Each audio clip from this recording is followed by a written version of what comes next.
Shalom Bapak Ibu dan saudara-saudari yang saya kasihi di dalam Tuhan Yesus Kristus dimanapun kita berada, dalam menghadapi cuaca yang ekstrim. Doa kita bersama bahwa kita tetap dilindungi dan diberikan kesehatan yang prima. Puji Tuhan, mari kita mempersiapkan hati kita untuk bersama-sama mendengarkan sapaan firman Allah yang akan mengisi di setiap relung hati kita untuk membimbing dan menuntun, bahkan menerangi dalam setiap kehidupan kita. Mari kita berdoa. Kami bersyukur kepadamu Allah Bapa di dalam surga, di dalam nama Tuhan Yesus Kristus, yang oleh karena kuasa Roh Kudus-Mu senantiasa melingkupi seluruh kehidupan kami, sehingga kami boleh ada sampai hari ini untuk menikmati segala kasih, karunia, dan kemurahan-Mu yang senantiasa memelihara kami secara sempurna di dalam kasih-Mu. Bukalah hati kami untuk menjadi tempat yang terbaik bagi firman-Mu tertanam, sehingga dia boleh berakar, bertumbuh, dan berbuah untuk hormat kemuliaan bagi nama-Mu, dan menjadikannya hidup kami menjadi berkat bagi setiap orang. Dalam nama Tuhan Yesus kami berdoa. Haleluya. Amin. Bapak, Ibu, dan saudara yang saya kasihi, kita akan memasuki pembacaan Alkitab kita yang akan kita lanjut di dalam kitab Yohanes pasal 1. Yohanes pasal 1 ayat 29 sampai 34. Yohanes pasal pertama ayat 29 sampai 34. Demikian firman Tuhan.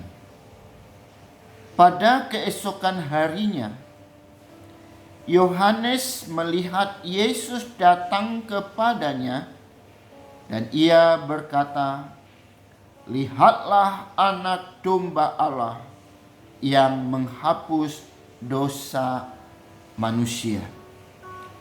Dialah yang kumaksud ketika kukatakan, kemudian daripadaku akan datang seorang yang telah mendahului aku, sebab dia telah ada sebelum aku.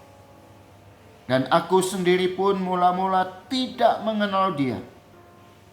Tetapi untuk itulah aku datang dan membaptis dengan air, supaya ia dinyatakan kepada Israel." Dan Yohanes memberi kesaksian, katanya, "Aku telah melihat Roh turun dari langit seperti merpati, dan ia tinggal di atasnya.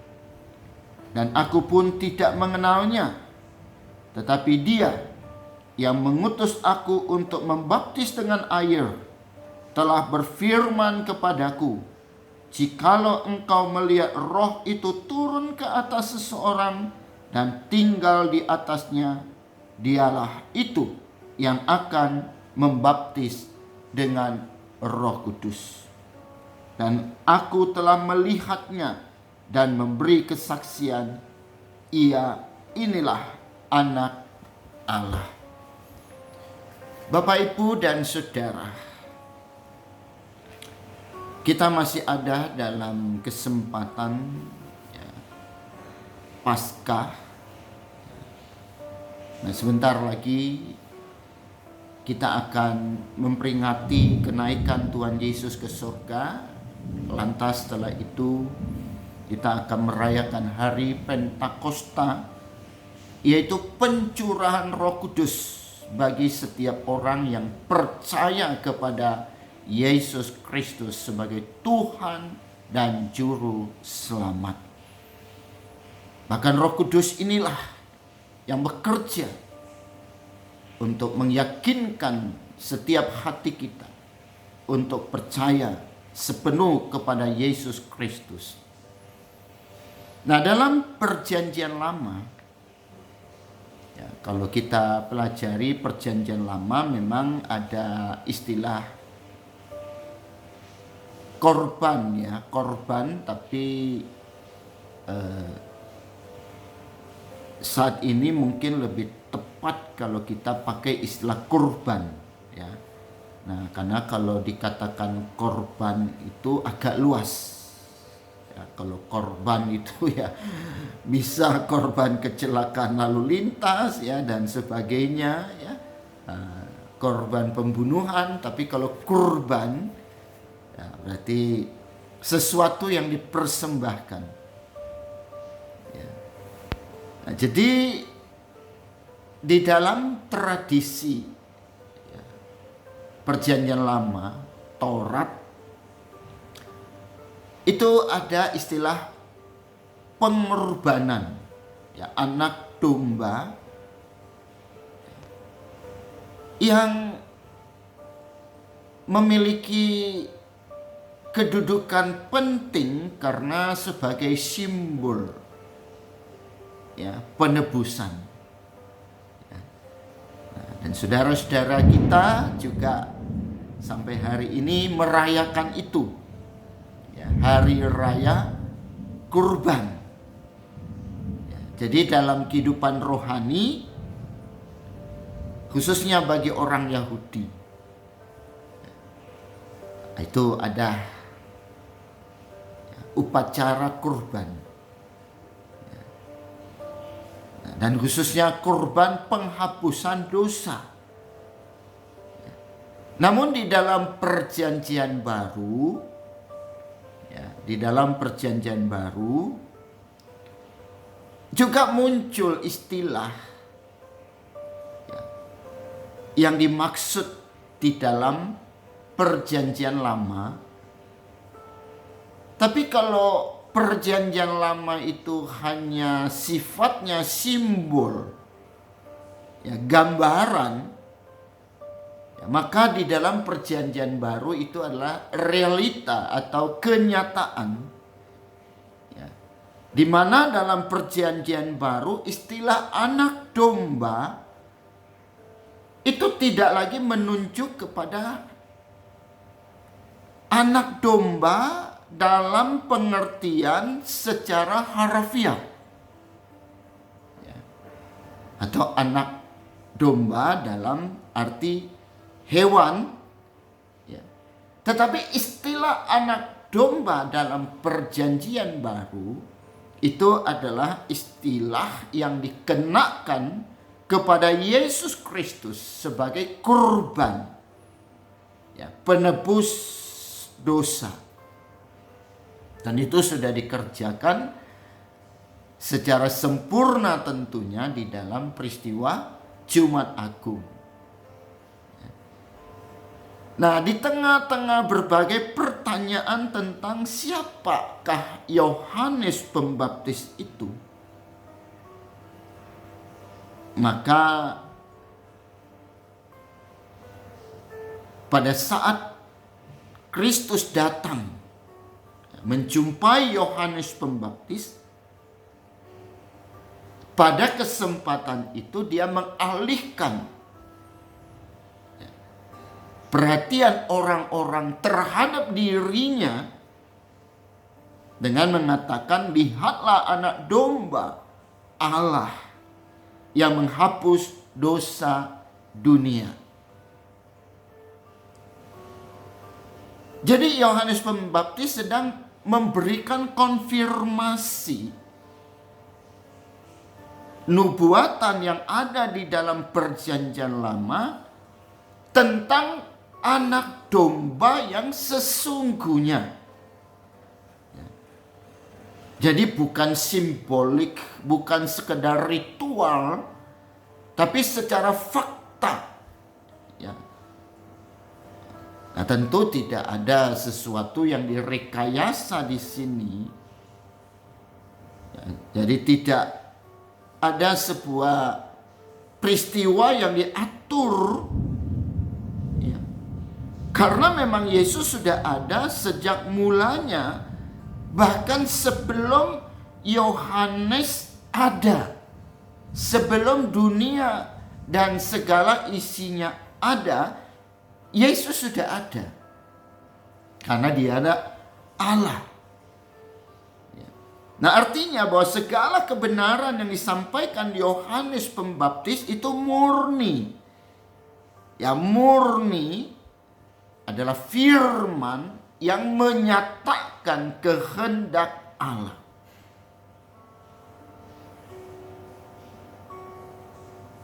Banyak pemberitaan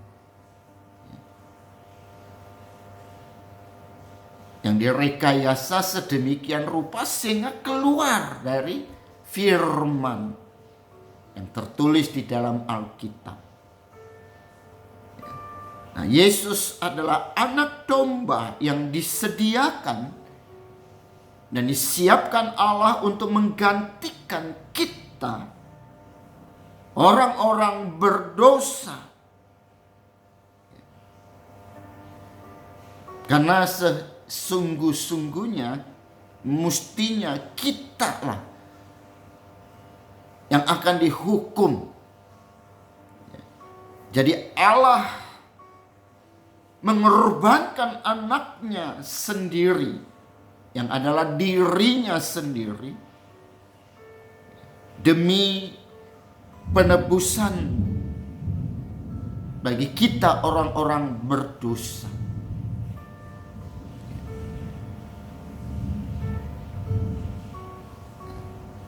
Jadi dalam kaitan ini kita belajar satu hal yang penting dalam hidup kerohanian kita.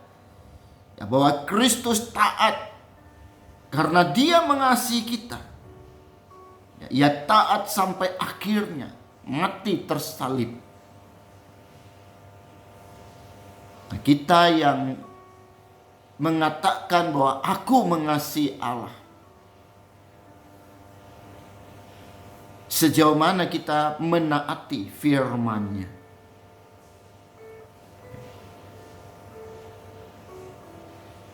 Jadi harusnya kita tidak berlayak untuk diselamatkan, mewarisi hidup yang kekal, tapi melalui kurban anak domba Allah, yaitu Yesus Kristus, maka kita dibebaskan dari segala hukuman atas dosa kita. Roma 8 ayat 1, barang siapa yang ada di dalam Kristus, ya barang siapa yang ada di dalam Yesus, yang mengenakan Yesus, bukan hanya nyantol pada Yesus, maka tidak ada lagi hukuman baginya. Bapak, Ibu, dan Saudara, jika kasih Allah terlihat dalam ketaatan mutlak Sang Anak,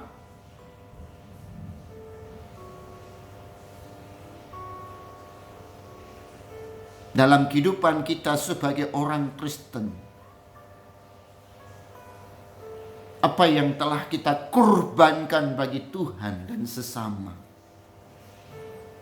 apa yang sudah kita kurbankan demi kemajuan pekerjaan Tuhan, pemberitaan Injil, penjangkauan terhadap jiwa-jiwa. Nah, karena kasih dan ketaatan adalah dua hal penting yang terwujud melalui tindakan nyata yang diwujudkan oleh Yesus, maka tidak ada kata lain bahwa kita sebagai pengikut Yesus Kristus seharusnya, mestinya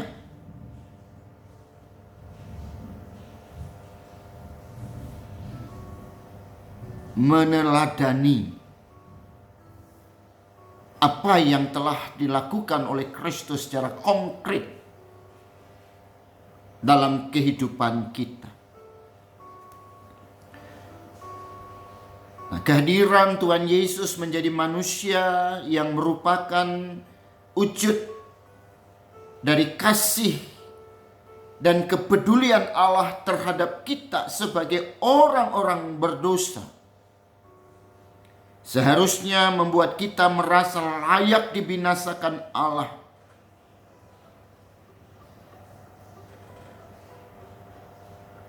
Kalau kita mengukur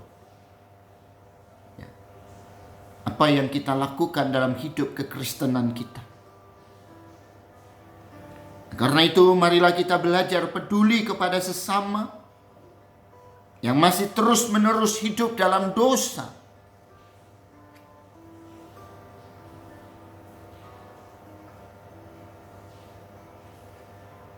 Kita harus memiliki kepedulian untuk menjangkau mereka dengan menceritakan tentang kurban Kristus.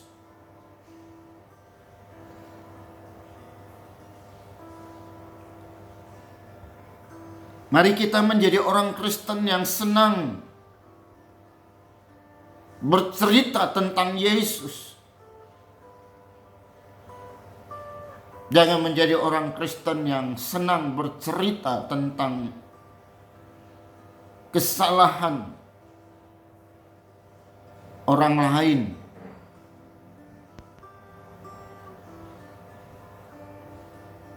Dalam kitab Mazmur diingatkan supaya kita jangan duduk di kelompok para pencemooh. Tapi dimanapun ada kesempatan buat kita untuk berbicara, marilah kita berbicara, memberitakan kasih Kristus. Baik melalui tutur kata, terlebih melalui perilaku, dan yang mencerminkan kehidupan yang penuh dengan kasih Allah.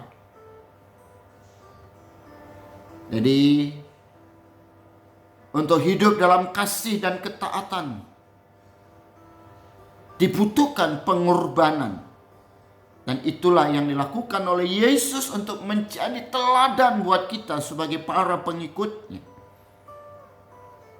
Nah, sekali lagi izinkan saya bertanya, apa yang telah kita persembahkan bagi Kristus yang sudah berkorban buat kita?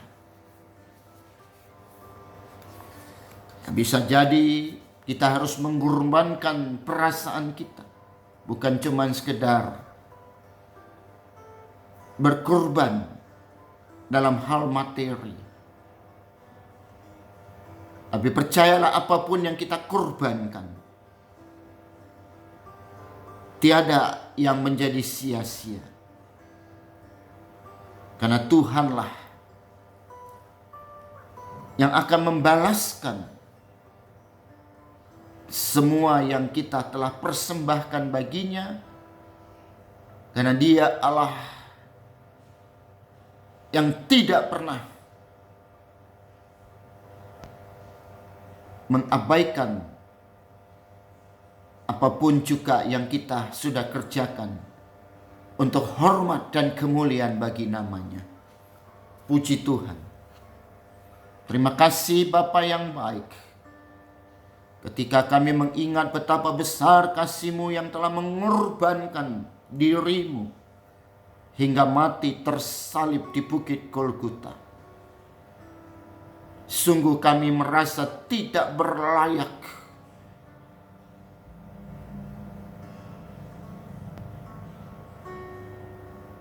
untuk menerima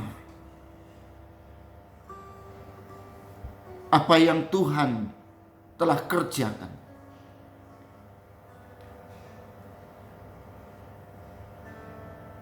Kami tidak dapat membalas. Tapi hari ini, biarlah seluruh kebenaran firman membangkitkan komitmen dalam hidup kami sebagai pengikut Kristus Untuk belajar taat, setia,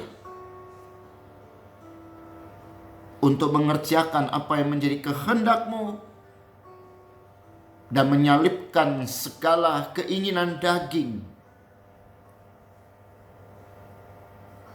menjauhkan diri dari berbagai hal yang tidak menyenangkan hati Tuhan, seraya belajar untuk terus menyenangkan hati-Mu ya Bapa. Terpujilah Engkau di dalam nama Tuhan Yesus. Kau basuh setiap kehidupan kami dalam berbagai luka dan derita yang kami alami. Tuhan Yesus, dengan kematian-Mu Kau telah menyembuhkan dan memulihkan kami. Dalam nama Yesus Kristus Tuhan kami berdoa. Haleluya. Amin. Puji Tuhan. Tuhan Yesus memberkati kita semua. Sampai jumpa kembali. Sehat dan sejahtera selalu. Amin.